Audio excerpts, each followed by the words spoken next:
काश मेरी जिंदगी में सरहद की ऐसी कोई शाम आए, मेरा लहू मेरे वतन के काम आए। ना खौफ है मौत का, ना आरजू है जन्नत की, बस जब कभी जिक्र हो शहीदों का, काश मेरा भी नाम आए, काश मेरा भी नाम आए। तो इन्हीं पंक्तियों के साथ आपका मैं real GK analysis YouTube channel पर स्वागत करता हूं। आज का वीडियो हम बहुत ही इंटरेस्टिंग लाने वाले हैं और हम आज देख रहे हैं आर्मी अग्निवीर रैली भर्ती दस्तावेज, यानी कि जब हम फॉर्म भर दिया, एडमिट कार्ड आ गया, भर्ती में जाने वाले हैं, उसके पहले क्या क्या तैयारी करें, क्या क्या डॉक्यूमेंट हम लेकर जाएं। तो उसकी मैंने पूरी सूची यहाँ पर बना दी है। मैं आपको सबको पढ़ के दिखाऊंगा और एक एक का डिटेल वाइज जानकारी भी दूंगा। और सभी दस्तावेज भर्ती में ले जाने के लिए बहुत ही इंपॉर्टेंट है, क्योंकि इसके बिना आपको भर्ती से वंचित भी कर दिया सकता है। तो चलिए देखते हैं, पहले हम पूरी लिस्ट देख लेते हैं, फिर मैं आपको एक एक डिटेल करके बताऊंगा। तो पहला हो जाएगा हमारा एडमिट कार्ड, जो कि अच्छे लेजर प्रिंटर से हमें प्रिंट करवाना है, इसको मोड़ना नहीं है। दूसरे हो जाएंगे हमारे फोटो, तीसरा हो जाएगा मार्कशीट, चौथा हो जाएगा मूल निवासी, फिर जाति प्रमाण पत्र, स्कूल चरित्र प्रमाण पत्र, पुलिस प्रमाण पत्र, फिर हो जाएगा अविवाहित प्रमाण पत्र, रिलेशन प्रमाण पत्र, एनसीसी प्रमाण पत्र, स्पोर्ट्स सर्टिफिकेट, आधार कार्ड, वैक्सीनेशन सर्टिफिकेट और हो जाएगा एफिडेविट।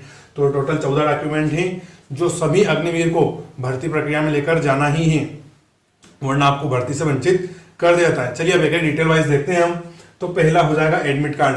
तो एडमिट कार्ड तो आपका बहुत ही इंपॉर्टेंट डॉक्यूमेंट है, तो इसको आपको लेके जाना है, इसके बिना आपको भर्ती में नहीं आने देंगे। साथ ही इसको अच्छे लेजर प्रिंटर से प्रिंट करवाना है और इसको मोड़ना नहीं है, और आप इसकी 2 प्रतिलिपि करवा लेंगे, कितनी, एक साथ में रखे एहतियातन के तौर पर। फिर हो जाएगा दूसरा आपका फोटो।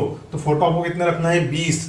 तो क्या गुरुजी वहां फोटो नहीं खींचने हैं, तो वहां भी फोटो खींचने हैं, अंदर भी आपके फोटो खींचेंगे। कोई पहले भर्ती देकर आया होगा तो उसके मन में प्रश्न उठ रहा होगा, लेकिन फिर भी उन्होंने एडमिट कार्ड में बोला है कि 20 फोटो लाने हैं, तो आपको 20 फोटो लेके जाने हैं। चलिए फोटो में थोड़ी कुछ सावधानियां बता दूं आपको। तो फोटो आपको व्हाइट बैकग्राउंड में खिंचवाना है, किसमें, व्हाइट बैकग्राउंड में आपको फोटो होना चाहिए। साथ ही प्रॉपर कटिंग बनी हुई चाहिए और आपके जो दोनों कान हैं दिखने चाहिए, यानी कि ऐसा नहीं कुछ नेताजी स्टाइल में, आपके दोनों कान बराबर दिखने चाहिए। ऐसे आपको 20 फोटो लेके जाने हैं व्हाइट बैकग्राउंड में। साथ ही जो सिख लोग हैं, यानी कि जो सिख लोग जो पगड़ी पहनते हैं, तो उनको 20 फोटो टर्बन में यानी कि पगड़ी में और 20 बिना पगड़ी में लेके जाने में, यानी कि उनको टोटल 40 फोटो लेके जाने हैं। कितने, 40। तो 20 पगड़ी में और 20 बिना पगड़ी में, और उनमें उनके कान दिखने चाहिए। ऐसा आर्मी के जो एडमिट कार्ड आया है उसमें लिखा हुआ है। तीसरा हम देखते हैं मार्कशीट। क्या देखते हैं, मार्कशीट। तो भर्ती में 8वीं 10वीं और 12वीं, यानी कि 8th 10th और 12th, तीनों प्रकार के जिसने आप भर रखे वो सारी मार्कशीट आपको लेके जानी है। 8th 10th 12th की मार्कशीट आपको लेके जानी है। साथ ही अगर आपकी 8वीं की मार्कशीट है तो इसको आपको अपने प्रिंसिपल या शिक्षा अधिकारी से अटेस्टेड करवा के ले जाना है, क्योंकि दोस्तों 8th की मार्कशीट अधिकतर फर्जी बन जाती है, तो इसलिए उन्होंने बोला है कि इसको अटेस्टेड, किसको, 10th की मार्कशीट को आपको अटेस्टेड करके ही ले जानी है, वरना आपको भर्ती प्रक्रिया से वंचित हो कर सकते हैं। चलिए अब देखते हैं 10th और 12th। तो अगर किसी के पास 10th और 12th का ओरिजिनल मार्कशीट नहीं है या अभी उन्हें नहीं मिला है, उनके पास फोटोकॉपी है, तो उसको भी आपको अपने प्रिंसिपल सर या जो शिक्षा अधिकारी है उससे अटेस्टेड करवा कर ही ले जानी है, वरना आपको भर्ती प्रक्रिया से वंचित कर सकते हैं। और जो आपने सालों साल मेहनत करी है वो किसी काम की नहीं रहेगी, 1 सेकंड में आपकी मेहनत पानी में चली जाएगी। इसलिए आपको ये सावधानी जरूर रखनी है। क्या क्या, 8th 10th और 12th का मार्कशीट आपको लेके जाना है, साथ ही उनको अटेस्टेड करके ले जाना है। चौथा हमारा डॉक्यूमेंट है मूल निवासी। क्या है, मूल निवासी। तो मूल निवासी यानी देखते हैं कि आप किस जिले के, इस राज्य के हैं कि नहीं, क्योंकि बहुत सारे युवा आ जाते हैं दूसरे राज्य के भी। तो कुछ इस प्रकार का मैं आपको ओरिजिनल दिखा देता हूँ। इस प्रकार का आपको मूल निवासी मिलेगा, जिसमें आपका फोटो भी होगा। अगर आपने अभी अभी नया बनवाया है तो उसमें आपका फोटो आएगा, अगर पुराना है तो भी चलेगा, ऐसी कोई दिक्कत की बात नहीं है। साथ ही ये नंबर तो आप देख सकते हैं कि आपका डॉक्यूमेंट अभी ऑनलाइन है कि नहीं, तो आपका ऐसा फोटो वाला स्थानीय प्रमाण पत्र वो मांगेंगे। तो चलिए एक डॉक्यूमेंट हो गया, मैं आपको और ओरिजिनल डॉक्यूमेंट दिखाऊंगा। फिर हो गया हमारा जाति प्रमाण पत्र। तो जो भी जनरल कैटेगरी में आते हैं उनको तो जाति प्रमाण पत्र की कोई आवश्यकता नहीं है, लेकिन जो भी ओबीसी एसटी एससी कैंडिडेट वहां जा रहा है तो उसको अपना जाति प्रमाण पत्र लेके अवश्य जाना है, क्योंकि ये एक बहुत ही इंपॉर्टेंट डॉक्यूमेंट है। ये मैं आपको दिखाता हूँ, कुछ इस प्रकार का ये डिजिटल जाति प्रमाण पत्र है, तो ये आपको साथ में लेके जाना है। इंग्लिश हिंदी दोनों में आते ही हैं। तो इसमें भी आपका नंबर, सर्विस नंबर वगैरह पूरी जानकारियां लिखी हुई है, तो जाति प्रमाण पत्र में आपको जरूर लेके जाना है। साथ ही दोस्तों उसमें एक स्पेशल मेंशन किया गया है कि धर्म प्रमाण पत्र, यानी कि रिलीजन प्रमाण पत्र। तो ये तो मुझे लगता है किसी के पास नहीं होगा, लोगों मन में बहुत क्वेरी होगी कि धर्म प्रमाण पत्र कहां से लाएं। तो मैं आपको इस बारे में थोड़ा डिटेल बता दूं। तो जो भी हिंदू मुस्लिम और सिख और क्रिश्चियन, क्या, हिंदू मुस्लिम सिख और क्रिश्चियन, मैं जल्दी में लिख रहा हूं, थोड़ा राइटिंग पर ध्यान ना दें। तो हिंदू मुस्लिम सिख क्रिश्चियन जो है उनको धर्म प्रमाण पत्र की आवश्यकता नहीं है। इसके अलावा जो भी ऐसे लोग हैं जिनका और चौथा पांचवा धर्म है, या कोई नास्तिक है, या और कोई भी धर्म से जुड़े हुए हैं, तो उनका अपना धर्म प्रमाण पत्र लेके जाना है। लेकिन आपका अगर धर्म हिंदू, मुस्लिम, सिख और क्रिश्चियन या ईसाई है तो आपको किसी भी प्रकार के धर्म प्रमाण पत्र की आवश्यकता नहीं पड़ेगी। तो आप समझ गए होंगे कि अब धर्म प्रमाण किसको चाहिए, जाति प्रमाण पत्र चाहिए साथ में। लेकिन अगर आप हिंदू, मुस्लिम, सिख, ईसाई हैं तो आपको किसी भी प्रकार के धर्म प्रमाण पत्र की आवश्यकता नहीं है। चलिए अब हम देखते हैं स्कूल प्रमाण पत्र क्या है। स्कूल प्रमाण पत्र तो यानी कि अगर आपने भी स्कूल से 10वीं पास करी है तो आपको 10वीं के बाद आप स्कूल में जब मार्कशीट लेने जाएंगे तो आपको एक चरित्र प्रमाण पत्र देंगे। 12वीं की बात करिए आप मार्कशीट लेने जाएंगे और टीसी लेने जाएंगे तो आपको चरित्र प्रमाण पत्र, स्कूल चरित्र प्रमाण पत्र मिल जाएगा। तो आपको स्कूल से चरित्र प्रमाण पत्र लेकर बहुत ही जरूरी है। इसमें अच्छी अच्छी बातें लिखी रहती है कि बच्चा ईमानदार है, ये जो भी है, तो आपको इसको स्कूल चरित्र प्रमाण पत्र लेकर जरूर जाना है। साथ ही शिक्षक आपकी प्रशंसा भी करेगा कि आप भर्ती रैली में जा रहे हैं तो आपको अच्छे से वो स्कूल चरित्र प्रमाण पत्र भी दे देगा। तो ये भी बहुत इंपॉर्टेंट डॉक्यूमेंट है, आपको लेके जाना है। चलिए एक वेरी इंपॉर्टेंट डॉक्यूमेंट है स्कूल पुलिस प्रमाण पत्र, पुलिस प्रमाण पत्र क्या है, पुलिस प्रमाण पत्र यानी कि पुलिस चरित्र प्रमाण पत्र।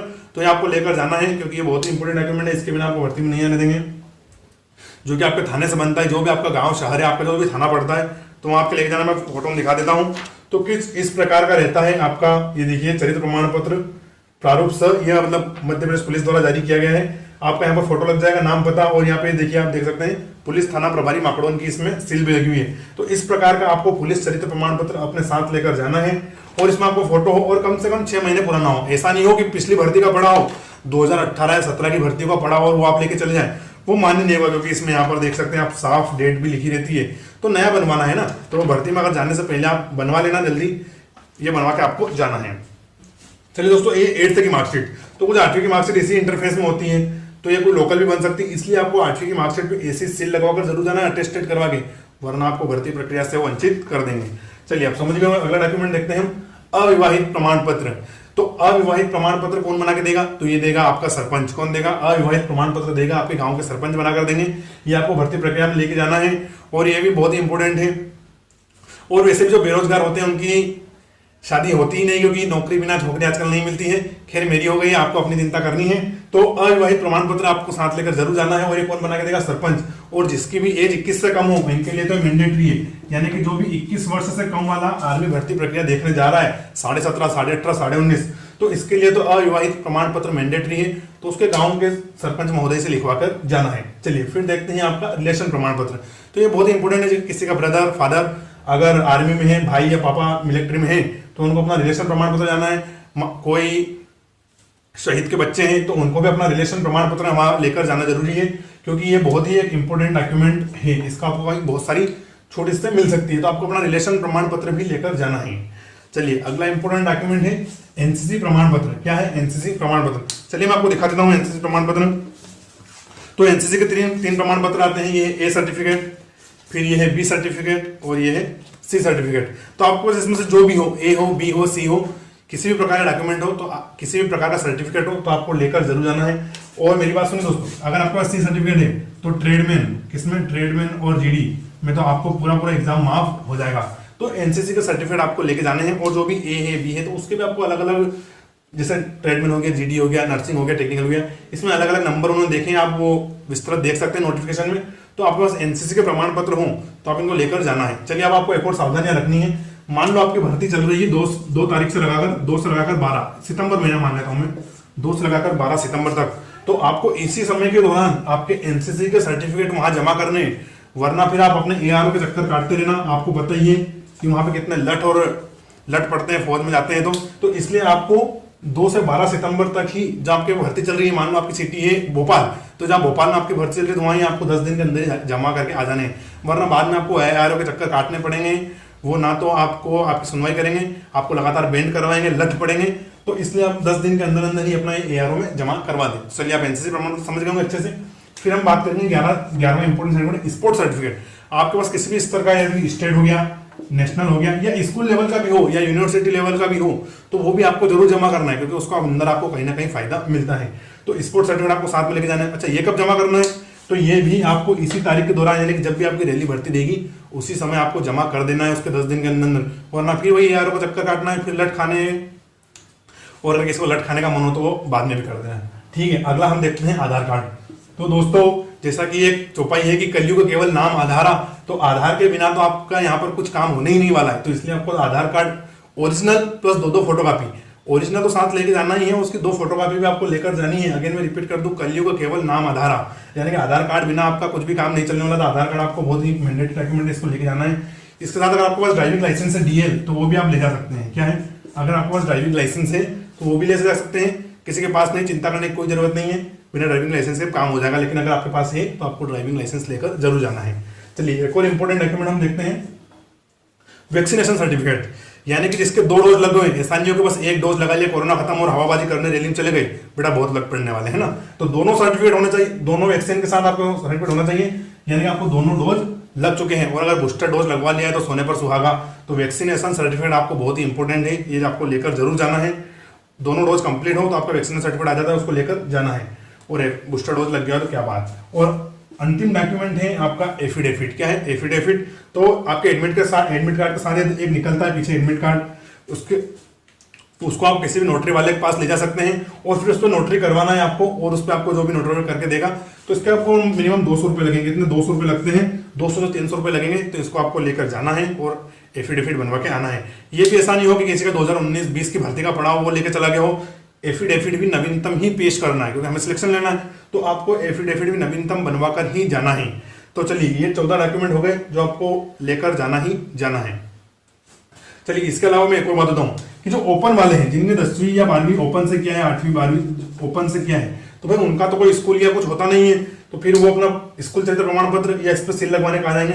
तो उनको आपको तहसील के जो शिक्षा अधिकारी हैं, कौन है, तहसील के जो शिक्षा अधिकारी हैं उसके ऑफिस में जाना है आपको, और वहां से आपका स्कूल चरित्र प्रमाण पत्र और वहां से आपकी 10वीं 12वीं या 8वीं की मार्कशीट पर स्टाम्प लगवा के लाना है।